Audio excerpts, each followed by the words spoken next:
টোটোতেও কাঁঠাল ঠাসা হয়ে যাচ্ছে। অমলা নিচু করতে গেছে। এবারে কিন্তু জোর কদমে বিয়ের শপিং শুরু। প্রথমেই গেছিলাম কোচবিহারে, সেই দিনটাই ছোট্ট করে তোমাদের সাথে শেয়ার করব।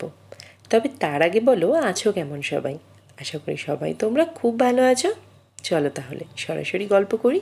হ্যালো গাইস, কেমন আছো সবাই? তো আমরা যাচ্ছি কুচবিহার, পৌঁছেই গেলাম প্রায়। তো এই হচ্ছে বেবি বৌদি, আমি দীপা বৌদি, মা, ওই দিকে হচ্ছে প্রীতি আর অমলান আর কুচি। যাই হোক, ওখানে ওভারলোড আছে, ওটা বেশি না দেখানোই ভালো। তো আজকের থেকে বিয়ের শপিং শুরু। তো এখন আমরা পৌঁছে গেছি। চলো এখন ফার্স্টে যাবো পিসির বাড়িতে নিমন্ত্রণ করতে, তো তারপর আমরা শপিং এ যাবো। চলো যাওয়া যাক। কোচবিহারে নেমেই সূর্যি মামার ওয়েলকাম দেখে আমরা সবাই আপ্লুত হয়েছিলাম। কোনো ধরনের কোনো ত্রুটি তিনি রাখেননি। সেই আপ্যায়নকেই মাথায় নিয়ে আমরা এবার হাঁটা দিয়েছি। বাড়ির খুব কাছে হওয়া সত্ত্বেও খুব একটা আসা যাওয়া না হওয়ার দরুন কোচবিহারের পথগুলো সকলেরই প্রায় অচেনা। তবে সাহস করে বেরিয়ে যখন পড়েছি, ঠিক খুঁজে বের করে নিতে পারবো। সামনে মা আর ভাই এগোচ্ছে, আমরা মোটামুটি ওদেরই ফলো করছি। শুনে শুনে ঠিক পৌঁছে যাবো, তাই না? গাড়িটা পার্কিং এ রেখে তো আমরা এখন সবাই মিলে হেঁটে হেঁটে যাচ্ছি। কি রোগ! এখন আমরা আবার ওই কাঁঠাল ঠাসা হয়ে টোটো করে যাচ্ছি। একটা টোটোতে এত গাড়িতেও আমরা কাঁঠাল ঠাসা হয়েছি, এখন আমরা টোটোতেও কাঁঠাল ঠাসা হয়ে যাচ্ছি।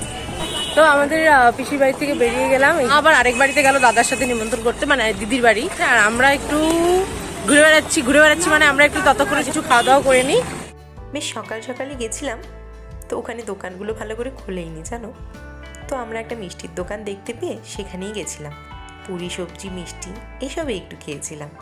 এখন খাবো ফুচকা। আমরা শপিং করা বাদ দিয়ে শুধু খেয়েই যাচ্ছি। তো এই হচ্ছে কুচবিহার পিসি, অনেকেই হয়তো চেনো, কুচবিহার পিসি চন্দ্র জুয়েলার্স। চলো এখানে যাই। তো এখানে যা কাজ আছে সেরে তারপর আমরা আবার বেরোবো, আরো শপিং আছে। বেশ অনেকগুলো গয়নাই ট্রায়াল দিচ্ছিলাম, তবে টিকলিটা পরার সময় মনে হলো একবার তোমাদের দেখাই। এখন 3:30 বাজে, আমাদের এখনো বিলিং চলছে। মানে এখানে একটু লং প্রসেস বিলিং এর, বাকি সব ঠিকই আছে, বিলিং এর প্রসেসটা একটু লং। হ্যাঁ, এখন আমরা তারপর লাঞ্চ করে তারপর বাকি শপিং করবো। পিসি চন্দ্র থেকে বেরিয়ে এখন আমরা আরসালানের বিরিয়ানি খেতে আসলাম। জানি না অরিজিনাল আরসালান হবে কিনা, তবে দেখে আর কন্ট্রোল করতে পারলাম না, এত স্মেল আসছে বিরিয়ানির।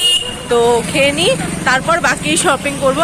পিসিতে না বহুত দেরি হয়ে গেল, কেন কি ওখানে না একটু প্রসেসটা লং, মানে ওপর নিচ এখানটায় বিল করাও, ওখান থেকে নাও, এই করতে দেরি হয়ে গেছিল। তো চলো এখন খেয়ে নিই ফটাফট।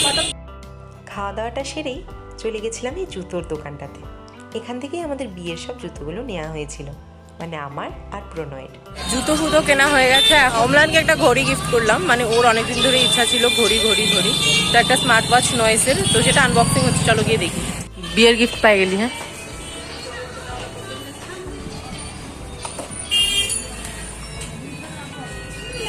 এটা স্টার্ট করে দেন দাদা। তো ফাইনালি আমরা রওনা দিলাম, শপিং শেষ হলো। এখন বাচ্চা কয়টা? 8:30 রাত্রি। ব্যস্ততার দরুন খুব বেশি ক্লিপস হয়তো আমি নিতে পারিনি, তবে যে কটা ক্লিপস ছিল চেষ্টা করেছি সেটা দিয়েই একটা সুন্দর ভিডিও তোমাদের শেয়ার করতে। আশা করব তোমাদের ভালো লেগেছে।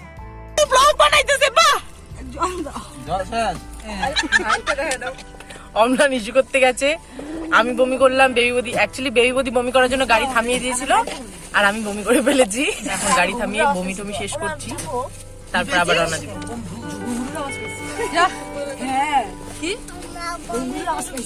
তো চলো তাহলে দেখা হচ্ছে নতুন একটি ভিডিওতে, ততক্ষণের জন্য টাটা।